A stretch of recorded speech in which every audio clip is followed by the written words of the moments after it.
Когда маленький городок в сельской местности Аляски сотрясается от громкого взрыва, доносящегося из леса, Кевин решает отправиться на задание, чтобы выяснить причину этого. В конце концов, он обнаруживает таинственную гигантскую ракету, которая недавно упала с неба. Это достаточно странно, но затем Кевин также обнаруживает, что в ракете что-то есть. И это открытие было бы намного важнее, чем сама ракета. На крыше гигантской ракеты Кевин обнаружил небольшой люк и подумал, что сможет пролезть в него. Он не решался войти внутрь, потому что думал, что это может быть опасно, но любопытство быстро пересилило его, и он вошел в космический корабль. В космическом корабле было очень темно, и Кевину пришлось пользоваться фонариком на телефоне, чтобы ориентироваться. Он пробирался по узким пространствам и в конце концов оказался в той части ракеты, где было немного просторнее. И тут Кевин увидел это. Кевин не мог поверить своим глазам и не был уверен, что делать дальше. Он никак не ожидал оказаться в такой ситуации. Но что Кевин нашел в гигантской ракете? Почему ракета оказалась здесь? И как Кевин ее нашел? Когда однажды ночью маленький городок в сельской местности Аляски потряс громкий взрыв, раздавшийся в глубине леса, людям было любопытно узнать, что стало его причиной, но они были слишком напуганы, чтобы искать ее. За исключением Кевина, который действительно хотел найти причину. Он знал, что в это время года опасно ходить в лес одному. Ночью без надлежащей защиты было смертельно холодно, а животные были голодны и в отчаянии. Но никто не захотел пойти с ним. Кевин чувствовал, что у него не было другого выбора. После нескольких дней отсутствия каких-либо известий о причинах взрыва, Кевин принял решение и начал готовиться к экспедиции. Но он знал, что ему, вероятно, придется углубиться в лес еще глубже, чем когда-либо прежде, чтобы найти то, что он искал. Кевин организовал недельную поездку, чтобы выяснить причину этого громкого шума. На следующее утро он собрал свое снаряжение и отправился в поход. Через несколько дней Кевин устал, оставшись один на холоде. Он начал сомневаться в своем решении и подумывал о возвращении. Кевин жил как в кошмаре. Холод был очень сильным, особенно по ночам. От холодного воздуха у него промерзли кости. Ему не давал уснуть не только холод, но и звуки, которые он слышал каждую ночь. Вой волков, обнюхивание его веревки, полет и карканье птиц. Кевин еще не знал об этом, но его вот-вот должны были вознаградить за риск, на который он шел. На 4-й день путешествия с Кевином случилось нечто приятное. В конце концов он нашел первые подсказки. Это было действительно важно, потому что с этого момента было бы проще всего выяснить, в чем причина шума. Он случайно наткнулся на металлические детали, разбросанные по всему лесу, а некоторые даже свисали с деревьев. Кевин понял, что эти металлические детали пролежали в этом месте совсем недолго, потому что на них вообще не росло никакой зелени. Кевину очень повезло, что он нашел их в то время, так как вполне вероятно, что через некоторое время эти части будут восстановлены путем прорастания. Эти детали могли быть ключом к разгадке причины шума. Кевин внимательно осмотрел их, но не смог распознать ни одну из них. Все, что он смог определить, это то, что они выглядели дорогими, хотя и были сильно повреждены. Мы также не переставали удивляться, откуда они могли взяться. Казалось почти, чтобы они были в небо. По мере того, как он шел, он находил все больше и больше металлических деталей, разбросанных тут и там. Он знал, что приблизился к доказательству, которое искал все эти дни.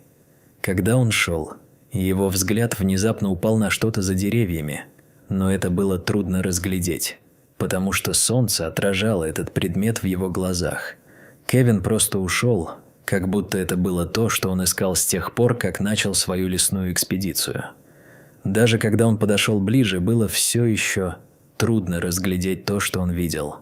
Единственное, в чем он был уверен, так это в том, что оно было невероятно огромным. Пробираясь сквозь последние ряды деревьев, он наконец увидел его во всей красе. С неба упала гигантская космическая ракета. Он не ожидал увидеть нечто подобное, но был по-настоящему горд собой и потрясен одновременно. Кевин был так счастлив, когда обнаружил космическую ракету, и его сердце бешено колотилось. Даже в своих самых смелых мечтах он не ожидал найти ракету. Ракета. Но должно быть, это и было причиной взрыва, который он обнаружил той ночью. Наконец-то он нашел ответ. Кевину тоже было очень интересно исследовать ракету, но он понятия не имел, насколько это может быть опасно для него. После недолгих раздумий он решил, что ему следует поближе познакомиться с космическим аппаратом, потому что с ним ничего не случилось после того, как он упал на Землю. Он был здесь уже почти неделю, и если бы эта штука по какой-то причине должна была взорваться, это бы уже случилось, подумал он, это был риск. Кевин был готов на это пойти. Но был ли это риск, о котором Кевин пожалеет? Кевин несколько раз обошел вокруг космического корабля. Самым странным, что он заметил, было то, что космический корабль был не так сильно поврежден, как он думал. Вероятно, он разбился в лесу, но большая его часть все еще была в хорошем состоянии. Как такое возможно? Кроме того, если вы еще этого не сделали, пожалуйста, подпишитесь на наш канал и нажмите на колокольчик, чтобы получать вдохновение от этих реальных историй каждый день. Итак, вернемся к истории. Кевин подумал, что, возможно, верхушки деревьев немного замедлили падение, или что ракета была сделана из таких хороших материалов, что могла выдержать такой удар. А потом был еще один. Другой вопрос, который постоянно возникал в голове Кевина. Знал ли кто-нибудь еще, что эта ракета находится здесь, в лесу?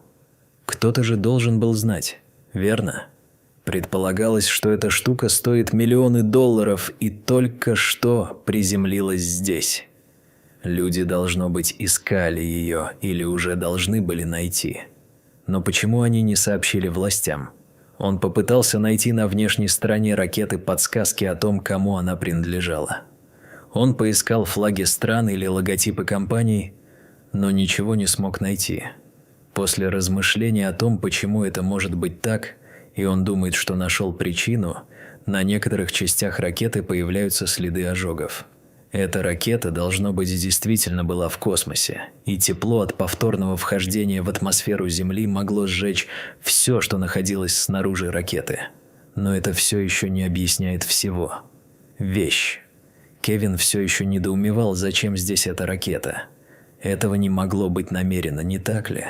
Казалось таким опасным допустить, чтобы самолет разбился о землю. Могло ли что-то пойти не так? И вот тогда Кевина охватило по-настоящему тревожное чувство. Возможно ли, что там все еще кто-то есть? Что их отправили с миссией в космос, но произошел сбой или что-то в этом роде? И они разбились? Кевин должен был разобраться в этом, и был только один способ получить ответы. Он знал, что получит ответы на эти вопросы, только если ему удастся попасть на космический корабль. Это было гораздо легче сказать, чем сделать, поскольку было ясно, что никому не позволено этого делать. Но после нескольких попыток Кевину удалось забраться внутрь ракеты. Ракета была по-прежнему герметично закрыта даже после столкновения с Землей. Но после тщательного осмотра машины Кевин решил, что, возможно, нашел слабое место, которым можно воспользоваться. Но это было не там, где он ожидал. В задней части ракеты была маленькая дверца, которая все еще была закрыта, но часть дверцы была отогнута и открыта. И она достаточно большая, чтобы Кевин мог что-то туда засунуть, чтобы создать рычаг и открыть ее еще больше. Поэтому он начал искать что-нибудь, что могло бы это воплотить в жизнь. Для этого идеально подошел бы лом. Но, конечно, у Кевина есть не только лом в рюкзаке. Ему придется проявить творческий подход. Но, к счастью, у него уже есть идея, как это осуществить. Но эта идея не лишена риска. И Кевин уже многое из этого сделал. После крушения все еще много обломков, так что, возможно, там было что-то, что он мог бы использовать. Кевину нужно было найти деталь, которая была бы достаточно длинной и прочной, чтобы не сломалась при сильном надавливании. И у него не заняло много времени, чтобы достать ее. Длинная стальная труба как раз подходила к открытой изогнутой части сборки. Кевин занял нужную позицию и начал налегать на конец трубы всем весом, какой только мог, и испугался. Наконец он нашел способ проникнуть в ракету. Дверь не выдержала и с грохотом распахнулась. Кевин сильно упал навзничь, но почти не почувствовал боли. Его любопытство росло, и теперь он мог сосредоточиться только на том, что находилось внутри космического корабля. В этот момент Кевин начал нервничать. Час назад он все еще искал в лесу что-то особенное, а теперь вот-вот должен был войти в разбившуюся ракету. Не сглупил ли он, сделав это? Возможно, но он зашел слишком далеко, чтобы останавливаться сейчас. Осторожно он прошел через маленькую дверную раму к такой же маленькой шахте, которая, казалось, вела к верхней части ракетного корабля. Это было нелегко. Как ему удалось правильно забраться в ракету и не упасть? Кевину было очень трудно пролезть через шахту. Возможно, в первоначальном проекте ракеты она была немного просторнее, но от удара была полностью раздавлена. А острые выступы, которые иногда выступали из стены, также не облегчали передвижение. Но в конце концов Кевину удалось добраться до конца шахты. Пока он полз, у него тоже появились некоторые сомнения. Что если этот кусок металлолома внезапно загорится или что-то в этом роде? Он понятия не имел, что может произойти внутри. Не подвергал ли он себя серьезной опасности? Возможно, но Кевин был уже слишком далеко, чтобы обернуться.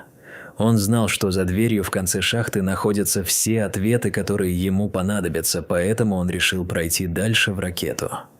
К счастью, эта дверь была не заперта. Вероятно, никто не ожидал, что кто-то войдет в первую дверь. Кевин протиснулся через маленькое отверстие и в конце концов оказался в комнате побольше. Это то, что он искал. Он был поражен тем, что увидел. Это было что-то вроде центра управления. Она была намного меньше, чем он ожидал от ракеты, и там не было даже кресла. Действительно ли кто-нибудь летал в космос на такой ракете? И если да, то как астронавт жил в этой ракете?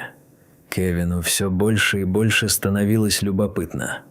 Он начал оглядываться по сторонам и все больше и больше сомневался в том, как эта ракета попала в космос.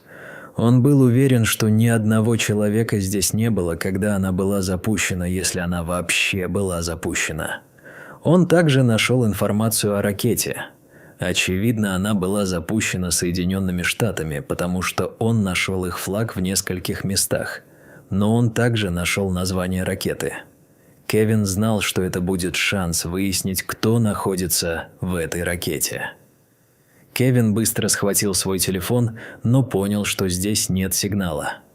Стены этой ракеты, должно быть, не очень подходят для телефонных частот. К сожалению, Кевину пришлось покинуть ракету, чтобы посмотреть на свой телефон. Но как он мог вспомнить, что нашел в самолете? Он огляделся и взял табличку с названием и номером модели из центра управления. Так он не забудет ее, и у него будет что-то, что будет напоминать ему об этом сумасшедшем дне. Затем он вышел из ракеты, чтобы проверить свой телефон. Ему просто нужно было найти это прямо сейчас, поэтому он быстро загуглил модель ракеты. Загрузка информации заняла много времени, поскольку Кевин все еще находился посреди Аляскинского леса. Постепенно начали загружаться изображения. На появившихся в итоге изображениях была изображена ракета, в которой находился Кевин. И, судя по всему, это была самая обычная ракета. Но у него была очень конкретная цель, которая все объяснила Кевину. Он был потрясен, узнав, для чего использовалась ракета. По-видимому, эта ракета использовалась не для доставки людей в космос, а для запуска спутников. В этой штуке никогда не было бы ничего, кроме совершенствования настроек. Кевин не мог поверить в то, что читал, но он прочитал еще более странные вещи. Согласно тому, что он прочитал в интернете, эти ракеты часто исчезали в море и были спроектированы так, чтобы причинить как можно меньше ущерба. Но, конечно, если кто-то приземлялся на сушу, это имело совсем другие последствия. Вернувшись в город, Кевин позвонил местным властям, чтобы сообщить о своей находке и ее точном местонахождении. Они постарались передать эту информацию нужному человеку и поблагодарили Кевина за помощь.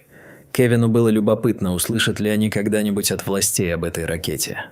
Несколько дней спустя Кевину позвонил представитель правительства США, который спросил его, был ли он в ракете. Кевин задумался, но в конце концов решил быть честным. Он получил ответ, которого не ожидал. К счастью, это было оценено по достоинству и не имело большого значения, если только он не разрушил ракету значительно.